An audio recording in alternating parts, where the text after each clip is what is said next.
Hello and welcome back to another episode on Journey to Authenticity, a podcast helping you to become fully authentic on your journey to success. I'm your host, Braiden Belnap, and I'm a human just like you, striving to build a dream life, all while I stay true to myself.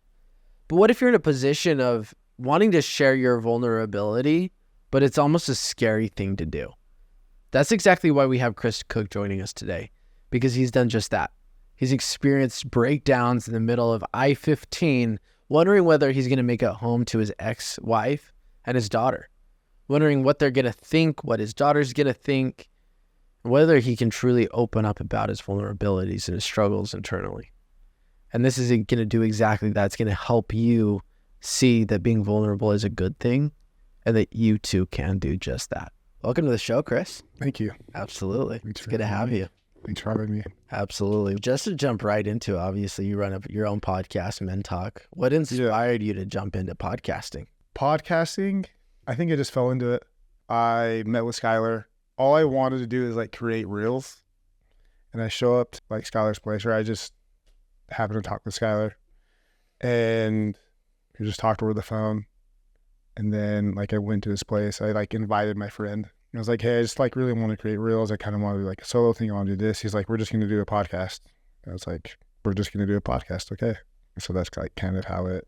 That's fair. How it started. And Skylar knows what's up, because the truth is you start a podcast and then you turn it into like 20 reels. You know what I'm saying? Right. So it makes it easier. Anyways, I guess on a deeper level then, what inspired you originally just to want to start talking about, men's talk and vulnerability and things like that? I would say when I started going to therapy, it just over time, I think this is what it came into. Kind of story behind my therapy. I was doing door-to-door back in 2017 or 2018. I was managing a team with the co-manager. I got notice that we were going on a blitz to Sacramento like the day before. Wasn't prepared, wasn't any of that. And this was like a new company I was going with, and they had like a fight night. So we were going to the office to like watch all the fights. And, on the way down, I was just like thinking, kind of just like overwhelmed with like everything that's happening, meeting new people, managing teams, right? Go down to this office, and like before the fights even start, before the CEO showed up, I like left. And I was like, I gotta leave. Like, this is like, something's like going on, just like overwhelming feelings. On my way home on I-15, like in Lehigh, I just pulled over, crying my eyes out, just kind of just hysterical, not knowing what's going on. It's like this overwhelming feeling just like came on my shoulders, and I didn't know what to do with it. I honestly I don't think I would have made it home that night. I didn't think I was going to make it home to my ex-wife and my daughter. Gathered myself together, got back in my car, and just drove home. And I just remember walking and remember pulling in the driveway and thinking to myself, like, how am I going to tell? Or like, what do I say? I don't know what's happening. I know it needs to come out. What am I going to tell my ex-wife? How's this going to look in front of my daughter? Right. So ended up doing door to door. And I think that's just like when everything hit, like my internal self was compromised. And all the shit that's happened in my past, childhood, things happen in sports, like the family dynamic, being adopted, like all that came to the forefront, and I didn't know what to do. And I remember I took offense to my ex-wife saying this to me, but I remember I just like think looking back, it was like okay for her to say that because she didn't know what to do. And one of her what she did say, she was just like, look, like, I don't know how to handle this. Like, you need to go see someone. Like, I can't do this. Like, I had suicidal thoughts. It was like, has always been like a thing growing up. And I was like always upset at her for it. But like looking back, it's a lot to handle. You can't expect someone else to deal with it, help you. Can't say help you. Like all that stuff thrown on them, then knowing what to do with it. Like she was in her right saying that. I feel as though looking back. Yeah. So fast forward to now, I just have the perspective of I can't be the only one going through all these feelings, these emotions. Like there's other people out there. Like it can't just be me. This is men and women. Like Men Talk isn't just men talk, right? There's a lot of things that men are going through. It just needs to come to the forefront, and having that space to know that it's okay. Like it's okay to have those things. You're not weak. And that's how kind of Men Talk started. It started through my barber shop. During my divorce, I met my barber, Greg. We literally talked almost every day. It was a therapeutic session when I was getting my haircut. We talked about everything and anything. So he started inviting people just to come in on a Monday. We called it Mental Monday. We had people just come in, kind of just like talk about our lives, right? And it just kind of just developed into this. Yeah. That's cool, man. Yeah. My wife's a cosmetologist, so Okay. not barber, but Yeah. therapist Yeah. is a real thing. It's crazy. I'm sure your wife has heard more things than she's ever thought of that she would hear. But people just random people come in, right? Absolutely. Some of those stories, I'm just like, crazy. Yeah. Absolutely. Dude, I respect that, man. I respect it because vulnerability can be a scary thing. Being seen is a scary thing. For sure. I remember going through my transformation and like the concept of stopping certain behaviors, doing petty theft or smoking weed every day as a 13-year-old, smoking cigarettes, whatever, those things like that was the easy part. Yeah. The hard part is, hey, I'm sorry. The vulnerability that it actually took to be like, hey, I'm sorry I hurt you or whatever. Or, hey, I was actually really struggling. Like, the reason that I started to do these behaviors was because I questioned life. Like, I didn't know what it meant. Like, I didn't know who I could trust. Like, those vulnerable things was what it was hard to talk about. The beneath the surface things, right? So I respect that, and it takes a lot. Being vulnerable is hard, whether men or women. It is a little bit different for a man, though. Yeah. And that's just the truth. Right. I agree with that. So how long do you feel like you were struggling, or maybe it was your entire life, before you had this moment where you broke down? So like 9 and 10, and I have this phrase, and I hope I say it right. It's like, have you seen a newborn kill an old man? Right.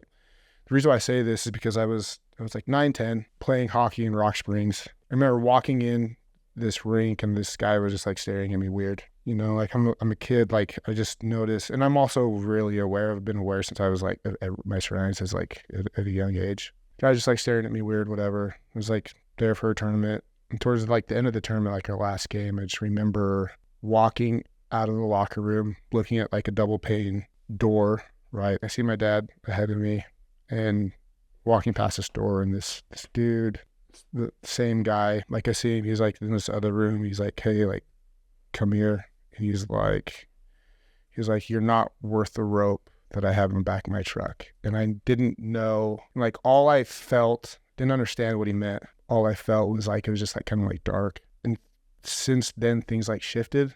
And the reason I said what I said before, it's like I feel like my innocence was like taken away at that time, where it's like, no, not everyone's going to be nice to you. Like you've got to like look out for yourself. And mind you, like that story, told no one about it till I was like 31.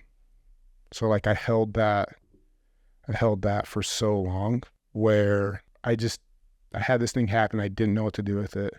One, I'm young. Are people going to believe me? So it started then, I would say. And then just being aware of just things around me, just like felt like I had to protect myself. Absolutely. So that's when things changed for you. I would say so, yeah. Being adopted, right? What was that like growing up? I grew up adopted in a white family, which is different. I struggled a little bit. Kids would say things at school, like mean things. There's a kid in one of my classes that had been like in, I don't know, maybe like 6th or 7th grade. And he's just like your parents found you in a dumpster type shit. And it's like, what did I do to you to deserve that being said to me, right? Growing up, my family was good. Like I'm fortunate. My family, there's things that I'm fortunate to grow up in the household that I did. I did struggle a little bit with it. And I think that it was just because I just knew that I was different, and I knew that I didn't look like my parents, which I struggled with quite a bit, But yeah, being adopted, just hits different. I've dealt with abandonment issues it comes with it. Just being adopted. I mean, I can't speak for everyone, but like what the statistics say is like there's abandonment issues there, and that's gonna be a thing no matter how much your parents love you, right, that adopted you. That abandonment's gonna be there, right? Sure. For me, it took me a while to like understand it. Still going through it. I still have those things, but progressively, like I'm working on it every day. And anytime like anything comes up and I know it's like those thoughts come in, like, no, like this is where it's at. This is what you're doing. Like everything's going to be fine. How does abandonment issues show up in life in the past, but also in the present? Because obviously I don't know what that's like. Yeah. Like I would be lying if I sat here and said, Chris, I know what it's like to feel abandoned. Yeah.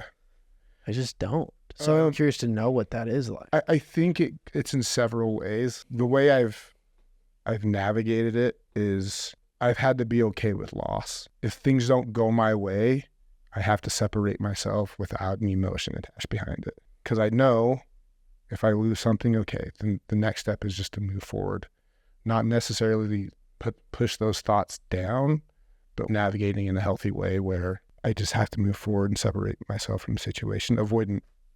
It's an avoidant thing for me. So do you find yourself not getting close to things because you're scared to lose them? In the past, yeah. I think where I've changed now, it's like I see everything as a risk, right? Coming here is a risk because I don't know what the turnout is going to be. Sure. But I'm willing to come here and give you what I have and give you everything, knowing that, hey, things might not go your way, and I have to be okay with that. Prior to that, yeah, for sure. Go in a situation, worried that someone's not going to like me, worried that these people are going to judge me, worried XYZ. Sure. That's fair. The only thing that comes to mind to where I could possibly have some relation to that is in the span of like 2 years, I lost 2 cousins. I lost my grandma. I lost an aunt. Like we had like numerous deaths. Like I was at a funeral every 3 to 6 months in the span of like Not 2 easy. years. Yeah. And again, that wasn't my mom. That wasn't my dad, right? That wasn't my siblings. But then I'm not going to discredit my feelings. They were close people to me. Yeah, sure. And after that moment, I found myself so scared to lose anything. Yeah. Like somebody's like, hey, I'm going to go on a drive. And my mind's like, what if they die? Yeah. Like, what if I lose them? Yeah. It's not an easy place to be. And I've been in the same situation. I had a friend commit suicide. And mind you, this kid was an all-American kid. You would have never known that he was like battling anything, which is like so sad. I had another friend who overdosed, who was then, his body was dropped off up in the mountain up there in Draper. His parents called my parents like a few days later, like crying, asking if we've seen him. Had like a friend die of cancer at a young. It was difficult. Like all I've like kind of known is like loss, but like all I've also done is just show up when it hurt, but also like gave my best efforts with people that I was around, you know? So an interesting question, just to kind of get in the mind of Chris, what age were you, or what took place for you to realize that you were different than your parents? Played hockey since I was like 6. Sure. Right. 6 years old. I mean, I look at my daughter when she was 6, and like, not that she was clueless, but like everything is always so interesting. Everything's so new. You're living in just an innocent world. Like you don't really know anything different than what you're told. Sure. Right. So I'm at hockey practice, 6, 7 years old, whatever. Little black kid on my team, you know, get out of practice. Me and my dad are walking out. I go, Dad, how come he's black and his parents are white? Not even knowing, not like fully understanding my situation. Because I knew, it's funny, right? But I only knew what I knew, and I only knew what I knew. Absolutely. How would I know to ask that question to my parents? You know what I mean? So that's when like, even then, like that's when things were like, okay, this is different. Do you almost feel like you asked that question out of almost being subconsciously aware? Possibly. I don't know. Possibly. What came after that? Like, what was that conversation with your dad like? That's when everything was just like, I knew that I was adopted. I'm sure I was told before. Again, it was, Sure. but It sounds like there's a part of your life that you almost don't remember. yeah, Like the trauma was either just too high where you just blacked it all out, that you were like, whatever, right. I'm just going to live now. Yeah. Is that a fair statement? Yeah. Yeah. Sure. It's, like you said, you've gone through a lot, but now you're here and you're talking about Yeah. the vulnerability of it all, and you're Yeah. showing people that it's okay to be human. Right. So let's fast forward again. As you know, at this point, there's two reasons why people transform, right? Yeah. That's either with great pleasure or Right. great pain. That's why so many people transform when they have kids, or they get married, or they get a really good opportunity for a job, something of that nature. There's so much pleasure in the act of transforming that it's just like immediate. Yeah. People think transformation takes time. It doesn't. It takes a moment. After the moment that you broke down, what was your journey like to transform? I know you went through therapy. Like, how long did it take for you to go to therapy? What was that journey like of transforming? I hopped around for a little bit. I say it took me, so that Blitz in Sacramento. I think it was like, it could have been March. I don't know. And then I went out for the summer, came home. I think it was just like that next year. Because think about me, man, is like, when I'm doing something, I'm doing it like intentionally, and I'm going to go all in and do it. Like, I'm not going to waste any time. I'm not going to waste anybody else's time. Right. So it took me a minute to like figure it out, talk to my ex-wife, and then went through like kind of like that. We struggled, let's say, just almost a year. And then I made it intentional that I was going to see a woman. It wasn't going to be a man intentionally. The reason, my thought process behind that is like, I feel like women are better listeners than men, generally speaking. And there's more of a comfort level that I was like seeking for than what a man could give. Sure. I mean, hindsight, is that true? I don't know. I feel like I give the best comfort to my daughters as I possibly can, but I don't know. But that's also what you wanted as a kid. Yeah. So it's almost like Yeah. you craved that. Yeah. I'm assuming from almost a man that you became that, Yeah. Yeah. And then your daughters are going to have a different perspective of men. And that's the beautiful thing, right? Right. Is that that doesn't mean we do things perfectly either. That's almost what scares me to be a dad, because I'm not there yet. Yeah. Is that I see what my parents did, and I constitute what they did as right or wrong. We're humans. We're meaning-making machines. Everything is attached to good or bad. It's period. Right. It's the science behind it all. You see a flower and you think love. You see a lion and you think death. Yeah. Right? Yeah. It's our nature. We're animals just like anything else. But the truth is our kids will have perspective of us to determine what's good or bad as well. Oh, for sure. We can't be perfect. Sure. You could have the golden parent, and they're not going to be golden to their kids. Right. You know what I'm saying? Right. So with my therapist, made it a point and a purpose for it to be a white person. Because I could have found a black therapist. I didn't want to I don't want to have the sessions where we're relating because we're black, not saying that that's bad or okay. And I don't know, I wanted to give my therapist a different perspective that she might not hear from someone else in Utah that isn't black, if that makes any sense. Sure. Do you, like, for example, this is just me trying to get in the mind of Chris again. Like, in my family, I've never seen, like, my sister's dating a black man and he's great. Yeah. Open arms. Like, race is not like a thing. Well, race is a thing. Racism is not a thing. Do you think it's a common thing, widespread in the United States? Can you be more specific with the question? Like, how often do you feel like somebody's experienced racism? Often. Like, do you like walk up to white people and like kind of tippy toe, like, are you going to be racist? I don't have to. Like, that's where like the awareness comes about, is the way there's staring at someone and they're staring at someone. They're staring at someone because they're curious about them, and they're staring at someone that's hate. I've had both. I grew up in the LDS church. I've had 7th grade, 8th grade. I was like girlfriend, boyfriend, whatever with this person, right? Not serious. It's 7th grade. It's You 7th thought it grade. was love, and it really wasn't. It's like, well, this girl's mom said that she can't date me because black men beat their wives. I wasn't allowed to like go in certain houses. One, and The perception could have been because I'm black, which I thought that was, but I wasn't able. I mean, I grew up in a white family, bro. I've had parents tell me my daughter can't date you because you're of a different culture. Like, what the fuck are you talking about? Sure. I'm in the same church and I grew up in a white family. Help me understand. Absolutely. You know? Yeah, I'm sure that creates a lot of emotional turmoil for you. 1000%. And the only way, obviously, I'm a white man, and so I haven't experienced that side. The only side that I have experienced somewhat of a similarity to is not being LDS. Hey, you can't hang out with him. He's not LDS. Yeah. You can't hang out with him because of this. So obviously, you've had to get through this in life. Yeah. There's no way For to sure. change the color of our skin.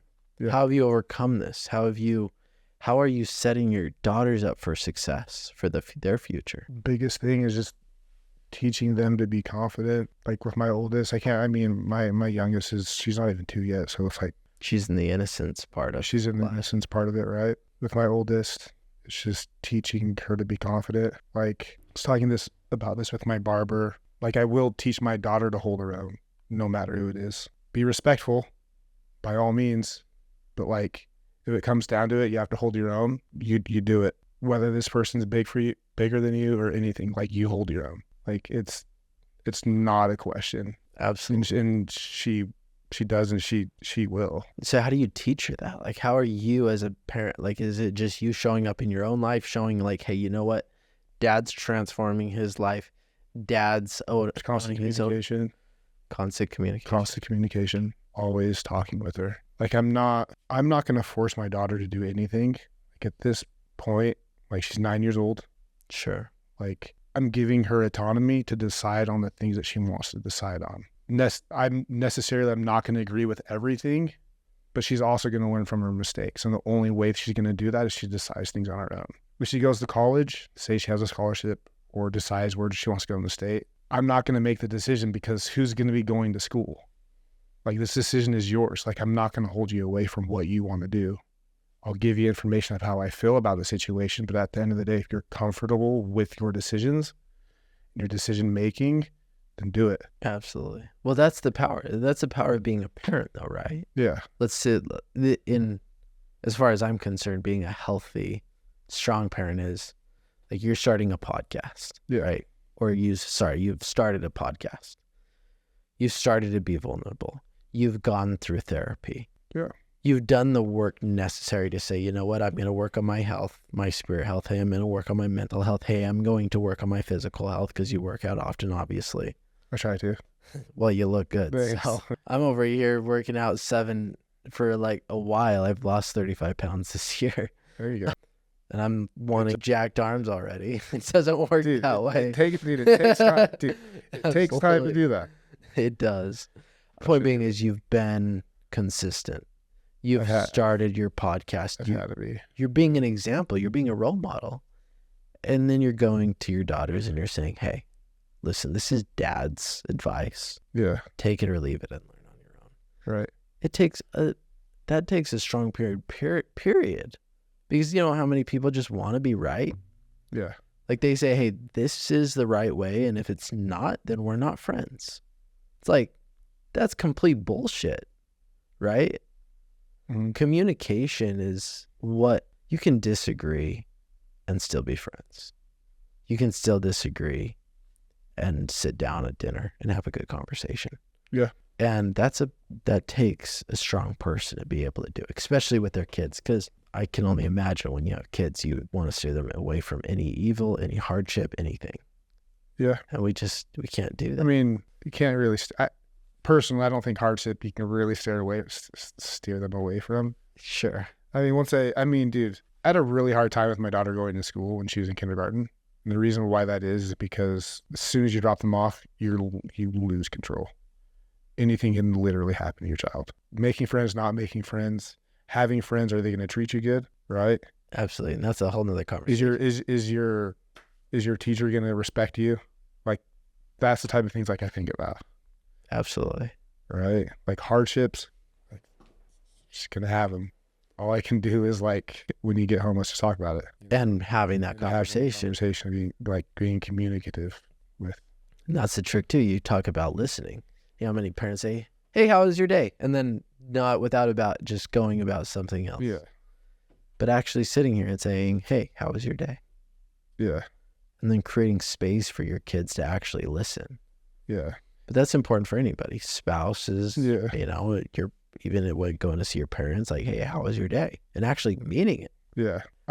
There's questions that I ask my daughter, and they're always like open-ended. Like, hey, like, what was your most favorite part of the day? What was the funniest thing that happened in your day? Right? Because the yes and no's, I'm not satisfied with them. Right? I'm always like, hey, what would you change about your day? Like things like that. There's like just that communication where we're just talking. And if she doesn't want to talk about it, okay. But I'm here asking because I want to understand about your day. Absolutely. You know? And I forget the exact quote. I'm going to completely butcher this, Chris, but it says something like, if you want to make weak kids make their life easy, if you want to make strong kids make their life hard. That doesn't mean being a shitty parent. Right. That doesn't mean, you know, you're mentally abusive, physically abusive, whatever the case is. That means that, yeah, like you give them, even though it was hard for you to drop them off to kindergarten, you did. Mm-hmm. Because you knew that was probably the best thing for them. No, for sure. You're not making their life easy, and in turn, that's setting them up to have great success for the future. But with that, you're also supporting them through their journey, right? Yeah. One of the best key to any sort of transformation in self, in business, in relationships, on a team level, whatever the case is awareness. Yeah. Awareness is step one. And what you're doing by asking those questions to your daughter is creating an awareness. Like, hey, what was the best part of your day? Yeah. She may have not even thought of that. Right. But by recognizing, because as humans, we usually tend to see the negative over the positive, usually, at least 80% of the time. She may have not realized that she had awesome things in her day. What that allows for is to set her up for a happier day for the rest of the day. Yeah.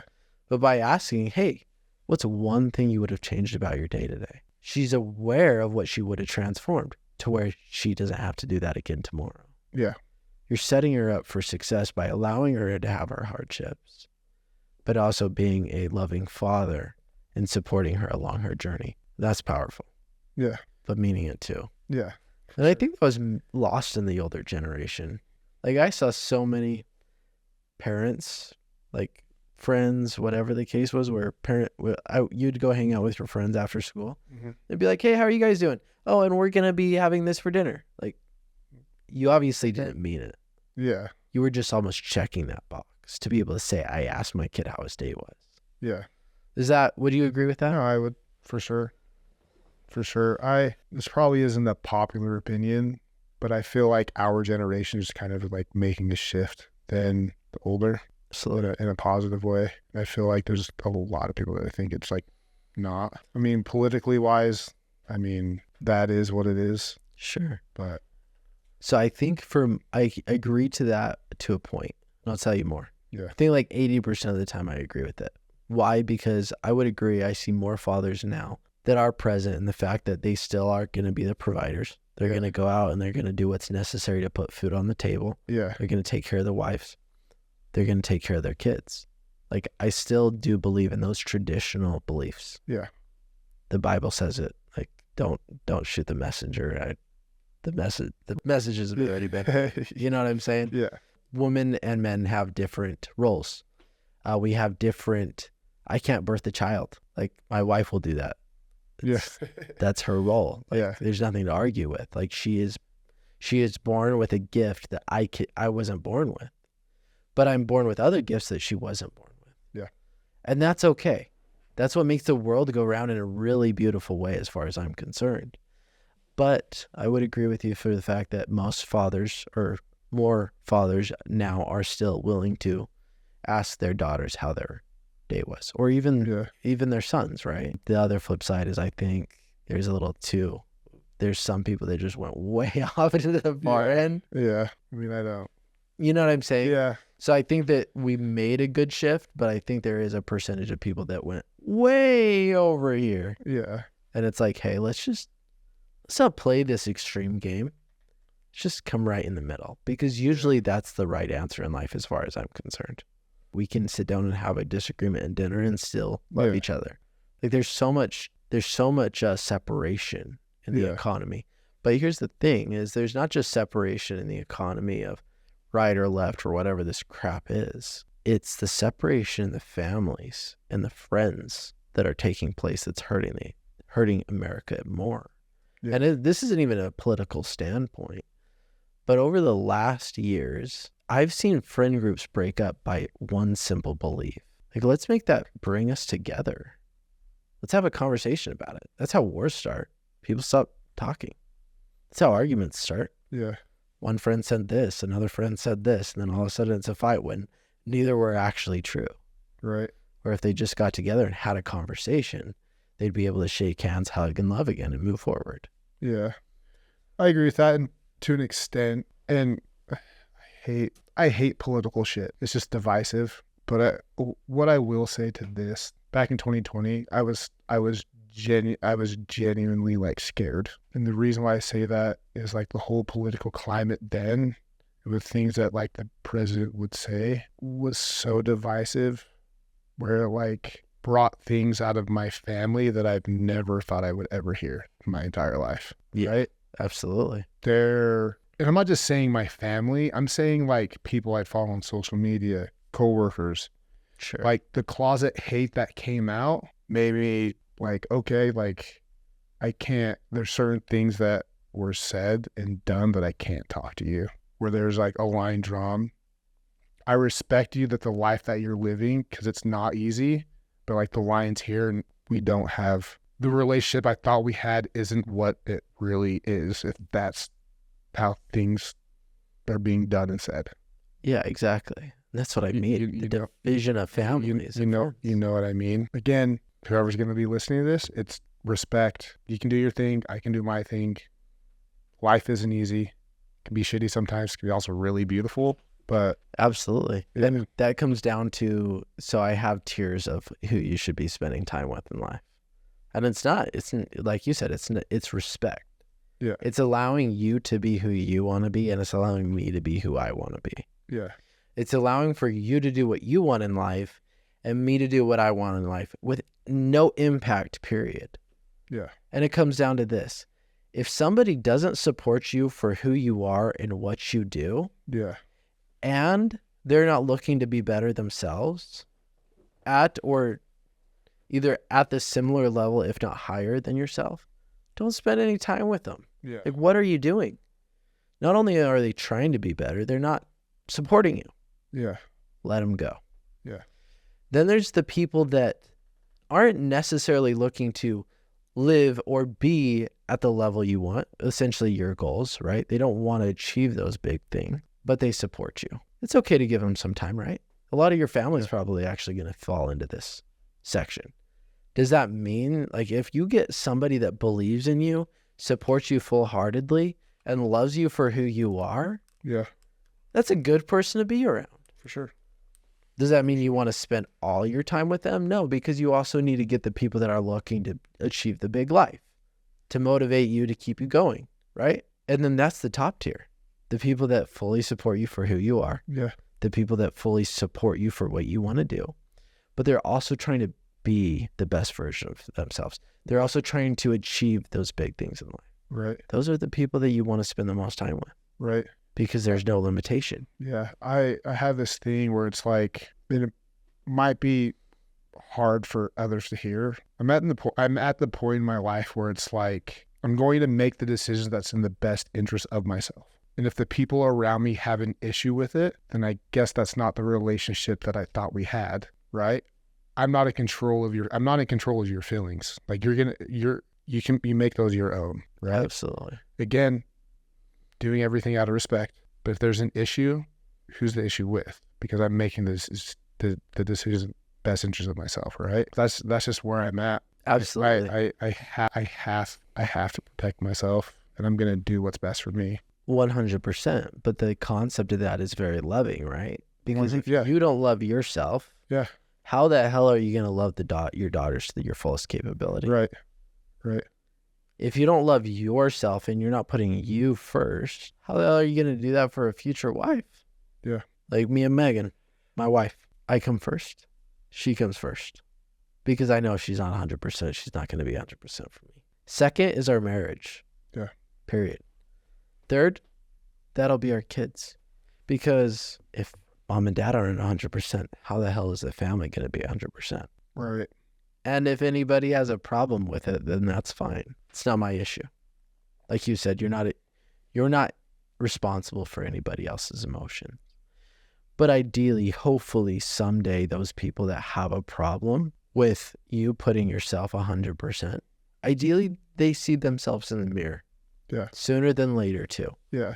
That way they can say, oh, hopefully I can start loving myself. Yeah. And one other thing I want to say is, like, with the decision that I make, I'm not expecting the people around me to agree with it, and that's okay. Absolutely. I want my decision to be respected, and I want to be loved at the end of the day. That's all I care about.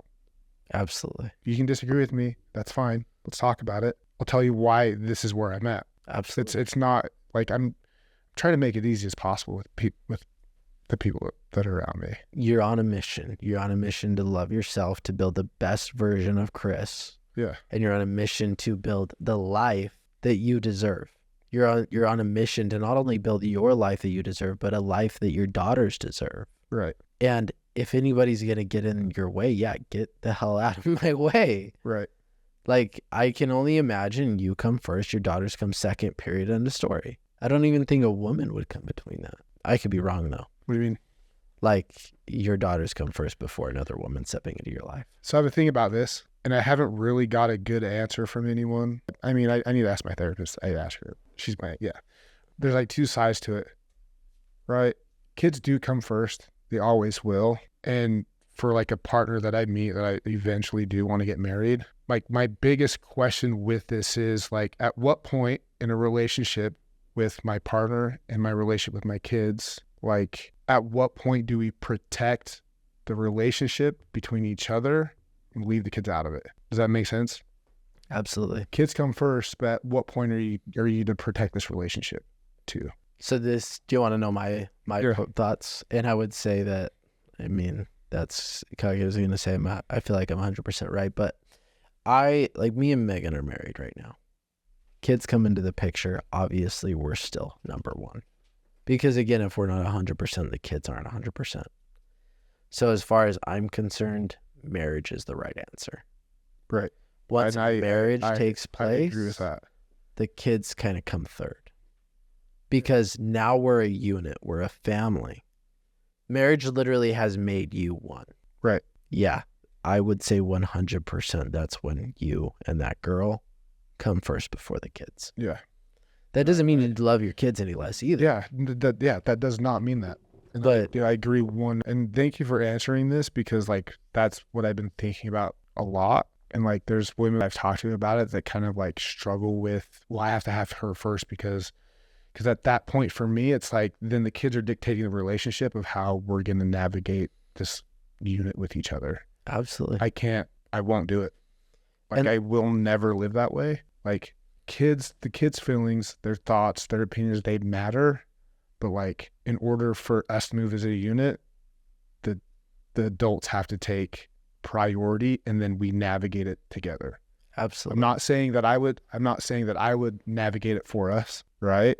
Absolutely. As a unit, as the two people in the partnership, they're going to navigate as a unit with the kids involved. And my thought behind that is, does that mean there's other boundaries in place? No. If I have kids, does that mean I'm never going to go hang out with friends again? No. Does that mean I'm going to stop the podcast? No. Right. No. What that means is, okay, you and your girlfriend have date nights on Monday nights. Yeah. That's the boundary. I mean, even in my situation, right? It's like, I'm going to find someone where we have our kids on the same days. Yeah. 50% of the time. So it's like, yeah, we're on 50% of the time, and we'll do what we want to do the other 50. And whether that's together or whether that's doing our own thing. Exactly. You know, like, having kids doesn't, just because they're the second priority, you first. Yeah. That doesn't mean that you don't get any time with me. That just means that if my daughter gets sick or if my daughter has a school event or whatever the case is, I'm going to be there before we plan a vacation. You know what I'm saying? Yeah. That's it. That just means that if my daughter's bedtime is this time, we're not going to be watching a movie. I'm going to get my daughter to bed. And the truth is, as far as I'm concerned, the way a woman handles that, or a man, because we're talking about your situation here, but there's a lot of divorced people with kids in the world. And that's okay. Yeah, it's like 50%.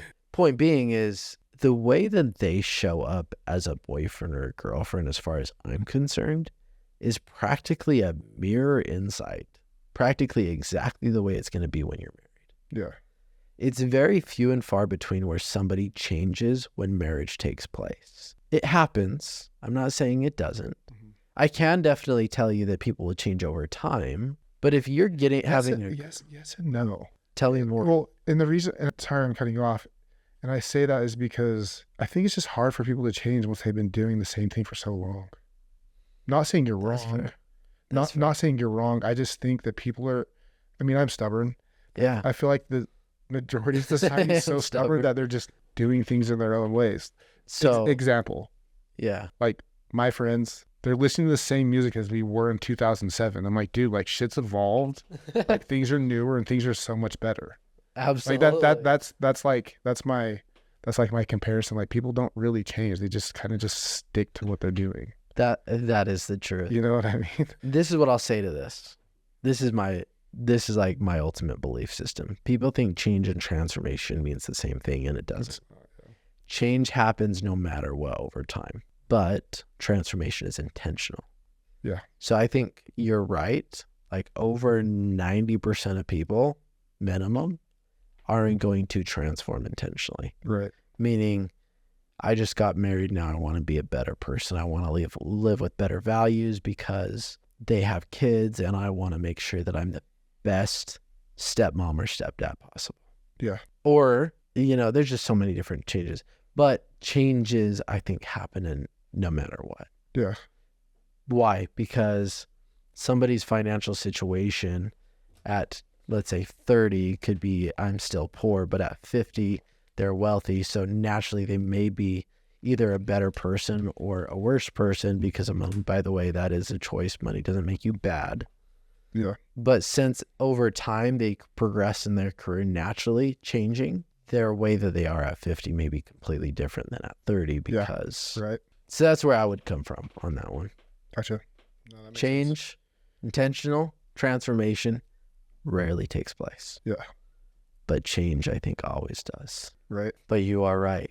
People, it takes intention. And people don't like intentional transformation. They don't. That's why most people fall back into their comfort zone. Yeah.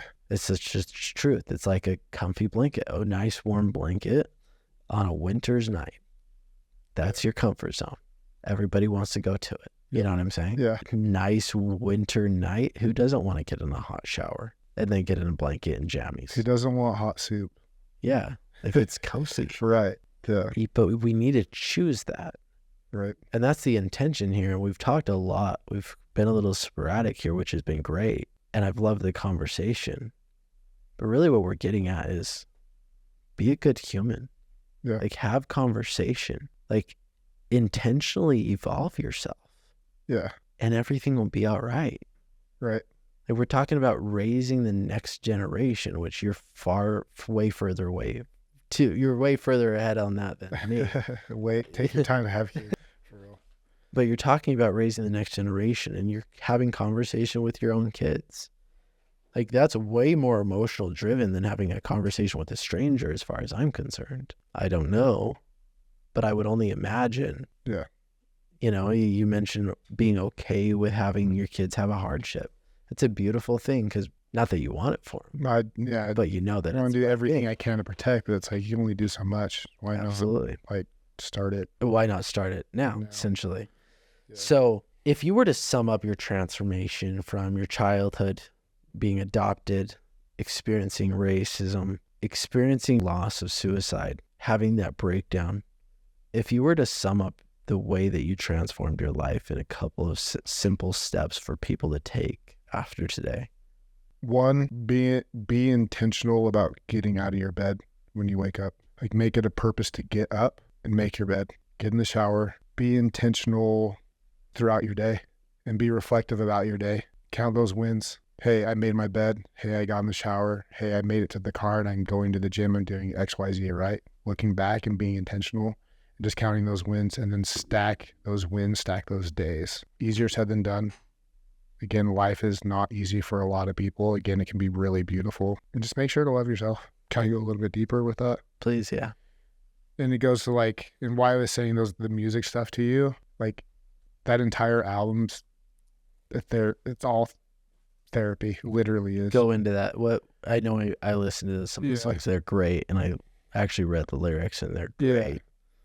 Like, I've been so intentional the past 4 or 5 years, looking at myself in the mirror and addressing all the issues that I've had. I've had problems with my skin color at a young age, up until I was like 30, 31, where I'm like understanding like I'm a beautiful person, right? I've had issues, just confidence issues.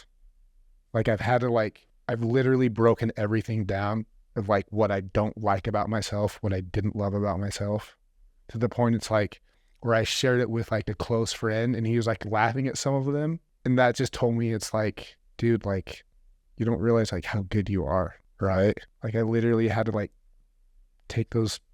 look at myself and address those demons to then get where I'm at. I'm more confident than I've ever been. I appreciate myself more than I ever have. I appreciate the life that I'm living, right? It took time, took a lot of time, took a lot of tears, took a lot of inner work, a lot of self-work to get here. And there's a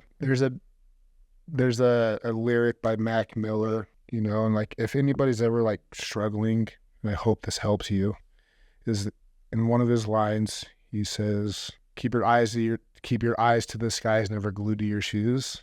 So what for me, and I love music, I love art because it's so subjective. You can literally take anything and have it be what you want it to be, or whatever you think it means, right? For me, it's like, look up, like everything's good. The things around you are beautiful. The earth is beautiful. It's just a matter of seeing it. You know, clouds are going to move. It's just a matter of time of just getting through it to see that sunlight, to just keep pushing forward, you know? Absolutely. So sit in your thoughts, address the things that are ugly about yourself. It's like the thing I sent you last night. Take away status, take away all those things. Like who are you and what can you give? Because if you take away all of those things and you're looking at yourself and you don't like it, address it, write it down and work on it. Be intentional. I love that. So what I'm hearing is you've really just started to look within. I've had to.